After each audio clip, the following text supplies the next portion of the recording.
मुजफ्फर नगर में कारी मोहम्मद खालिद जी के पास हम बैठे हैं, जो कि यहाँ जामा मस्जिद के शाही इमाम हैं। आज 17 तारीख है, 17 सितंबर 2013। आपसे रूबरू हैं, आप क्या कहना चाहेंगे? अभी ये जो वहशियाना इंसानियत का जो कत्ल हुआ, उसके बाद आपसे कुछ चाहेंगे कहना, सुनना? हमारे मुल्क में जो फ़िरका परस्त ताकतें हैं, उन फ़िरका परस्त ताकतों ने हमारे मुल्क के अवाम को बांट कर रख दिया है।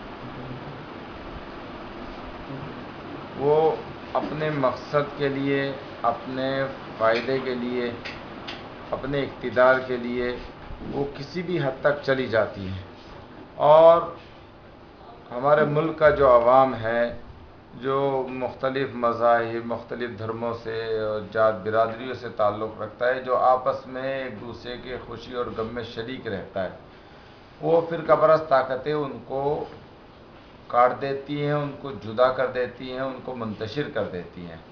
हमारे इस मुल्क की आवाम की वो ताकत जो सरहदों पर लगनी चाहिए थी, हमारे देश के दुश्मनों के ख़िलाफ़ जो ताकत लगनी चाहिए थी, हमारे देश के वो दुश्मन जो हमारी सरहदों में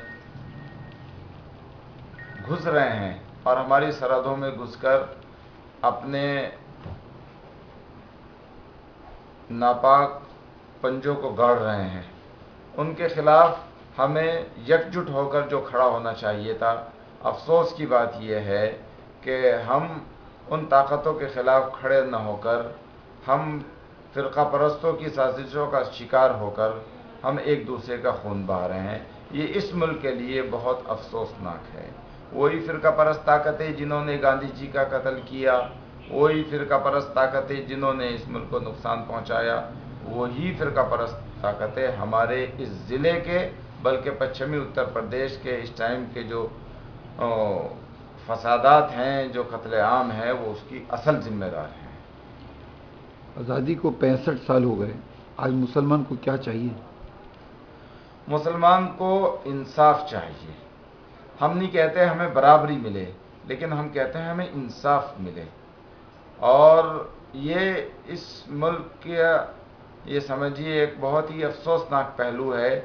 यानी जो तबका कमज़ोर है, जो अक़लियत कहलाता है, जो अपने पास अपने हाथ का हुनर रखता है और उस अपने हाथ के हुनर से, मेहनत मजदूरी से अपना पेट पालता है, आज उसी के साथ नाइंसाफ़ी है, उसी के साथ इम्तियाज़ है, उसी के साथ भेदभाव है, और उसको इतना पीछे धकेल दिया गया है कि आज वो मजबूरी और बेबसी की हालत में है, मायूसी और कमज़ोरी की हालत में है।